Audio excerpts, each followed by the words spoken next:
Sir నమస్తే అండి, మీ పేరు? నా పేరు దేవరపల్లి శాంతికుమార్ అండి. ఎక్కడి నుంచి వచ్చారండి? అమలాపురం, ఆంధ్రప్రదేశ్ రాష్ట్ర వొకేషనల్ జూనియర్ కళాశాల యాజమాన్య సంఘానికి ప్రెసిడెంట్ అండి నేను. ఓకే సార్, ఏంటండి అసలు లోకేష్ గారిని కలవడానికి కారణం ఏంటి? లోకేష్ గారిని కలిసారా? ఇప్పుడే లోకేష్ గారిని కలుసుకుని రావడం జరుగుతుంది. చాలా సంతోషంగా ఉంది ఈరోజు పరిస్థితి చూస్తే. ఆంధ్రప్రదేశ్ రాష్ట్రంలో ఇలాంటి రోజులు ఎప్పుడు వస్తాయని మేము ఎప్పుడెప్పుడు నుంచి ఎదురు చూస్తూ ఉన్నాం. నిజంగా ఈ రోజున ప్రభుత్వం రావటమే తరువాయి ఇలాంటి ప్రజా దర్బారు పెట్టి ప్రతి ఒక్కరిని కలుసుకునేటువంటి కార్యక్రమం చాలా అద్భుతమైన కార్యక్రమం.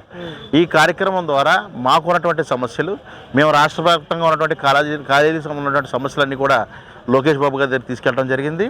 సార్ చాలా చక్కగా సానుకూలంగా అన్నీ కూడా వినడం జరిగింది. తప్పకుండా ఇవన్నీ కూడా మరి రెక్టిఫై చేసి తప్పకుండా ఉపయోగకరంగా చేస్తానంటే మాట ఇవ్వడం జరుగుతూ ఉంది. ఇక్కడ ఉన్నటువంటి పరిస్థితులు చూస్తూ ఉంటే మరి అందరూ కూడా చాలా సంతోషంగా ఉన్నారు. మరి ప్రతి ప్రజలందరూ కూడా తమ సమస్యలు విన్నవించుకోవటం అవన్నీ కూడా సాల్వ్ అయ్యేటువంటి పరిస్థితి కనపడతా ఉంది. అంతే. అంటే మీ సమస్య చెప్పినప్పుడు లోకేష్ గారు ఫస్ట్ రియాక్షన్ ఎలా అనిపించింది? అది చూడగానే వెంటనే ఎక్సలెంట్గా ఆల్రెడీ సారు యువగళ పాదయాత్రలో అమలాపురం రావడం జరిగింది. అమలాపురంలో మేము వొకేషనల్ జూనియర్ కళాశాల యాజమాన్యాల తరఫున రిప్రజెంటేషన్ ఇవ్వడం జరిగింది. అది సార్కి చెప్పగానే వెంటనే సార్ రియాక్ట్ అయ్యి అవును నేను మీతో మాట్లాడానని చెప్పేసి ఆయన మమ్మల్ని గుర్తుపెట్టుకోవడం చాలా సంతోషంగా ఉంది. వెంటనే రియాక్ట్ అయ్యారు. దాన్ని వెంటనే ఇమీడియట్గా దీన్ని మీతో ఎమ్మెల్సీ గారు మళ్ళీ మీతో మాట్లాడి ఇవన్నీ కూడా మిమ్మల్ని కూర్చోబెట్టి మాట్లాడతారని చెప్పడం జరుగుతుంది. అంటే గతంలో ఎప్పుడన్నా ఇలా డైరెక్ట్గా విద్యాశాఖ మంత్రిని కలిసి చెప్పుకునే పరిస్థితి ఎప్పుడన్నా ఉందా? చంద్రబాబు నాయుడు గారిని కానీ ముఖ్యమంత్రిని కలిసే వెసులుబాటు ఎప్పుడైనా చూసారా మీరు? గత జగన్మోహన్ రెడ్డి గారి ప్రభుత్వంలో ఇదే రకంగా మేమే అసోసియేషన్ తరఫున అప్పటి విద్యాశాఖ మంత్రి గారి దగ్గరికి వెళ్తే ఏంటిది ఈ కోర్సులు ఉన్నాయా అని ఆయన అడగడం జరిగింది. అప్పుడు మాకు అర్థమైంది ఈ భయంకరమైన పరిస్థితిలో ఉంది ఈ ప్రభుత్వం అనేసి. కనీసం ఏ కోర్సులు ఉన్నాయనేటువంటి అవగాహన కూడా లేనటువంటి మంత్రులు గత ప్రభుత్వంలో చూసాం. కానీ ఇప్పుడు లోకేష్ బాబు గారికి ఇవన్నీ ఎక్స్ప్లెయిన్ చేయగానే స్కిల్ డెవలప్మెంట్ గురించి చాలా ఆయన ముందడుగు వేస్తూ ఉన్నారు. చాలా ఎక్సలెంట్గా ఈ రాష్ట్రంలో ఉన్నటువంటి బడుగు బలహీన వర్గాలు ఎక్కువగా చదువుకునేటువంటి ఈ వొకేషనల్ కోర్సెస్ని మనం బాగా డెవలప్ చేద్దాం అనేటువంటి కూడా మాట ఇవ్వడం జరిగింది. సో తద్వారా ఎంప్లాయ్మెంట్ వస్తుందని కూడా మరి సార్ చెప్పడం జరిగింది. అంటే ఏ విధంగా అనిపిస్తూ ఉందండి ఇప్పుడు లోకేష్ గారు ఈ విద్యాశాఖ మంత్రిగా ప్రమాణ స్వీకారం చేసిన తర్వాత ఆయన తీసుకుంటున్న నిర్ణయాలు ఏ విధంగా ఉన్నాయి అసలు మీకు? ఇట్స్ చాలా వండర్ఫుల్గా ఉన్నాయని చెప్పవచ్చు. ఎందుకంటే వెంటనే ఎటువంటి నిర్ణయాలు తీసుకోవట్లేదు. ప్రతిదానికి కూడా అధ్యయనం చేస్తూ ఉన్నారు.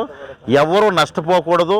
గత ప్రభుత్వంలో ఏ అయితే నష్టాలు జరిగినాయో వాటన్నిటిని కూడా ఫుల్ఫిల్ చేస్తూ రాబోయే పరిస్థితులు, రాబోయే విద్యార్థుల యొక్క భవిష్యత్తు అన్ని కేటగిరీస్ని కూడా దృష్టిలో పెట్టుకుంటా ఉన్నారు.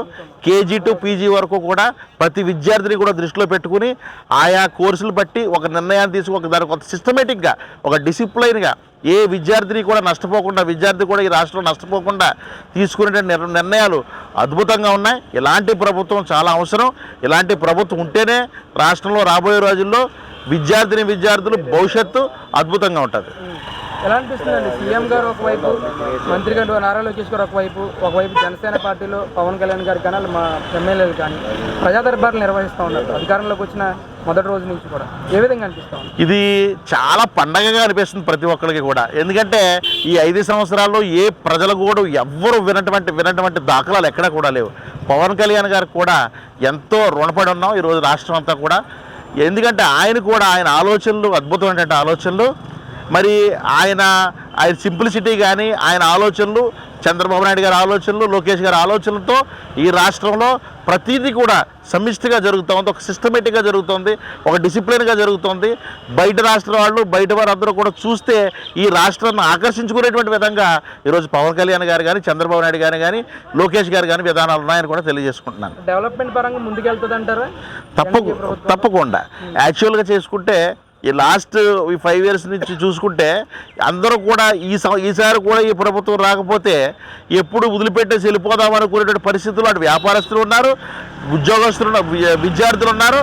ఆల్రెడీ ఎంప్లాయీస్ అంతా కూడా ఇంచుమించు 50%, 80% వెళ్ళిపోవడం జరిగింది. అయితే ఎప్పుడైతే చంద్రబాబు నాయుడు గారు ఈ ప్రభుత్వం ఏర్పాటు జరిగిందో, పవన్ కళ్యాణ్ గారు, చంద్రబాబు నాయుడు గారు, లోకేష్ గారు ఆధ్వర్యంలో ప్రతి ఒక్కరికి కూడా ఒక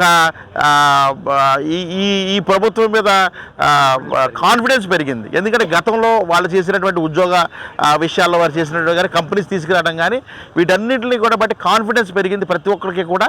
ఇప్పుడు బయటలో రాష్ట్రంలో ఉన్నటువంటి విద్యార్థులు కానీ బయట రాష్ట్రంలో ఉన్నటువంటి వారందరూ కూడా ఇక్కడ రావాలనేటువంటి ఆలోచనతో ఉన్నారు.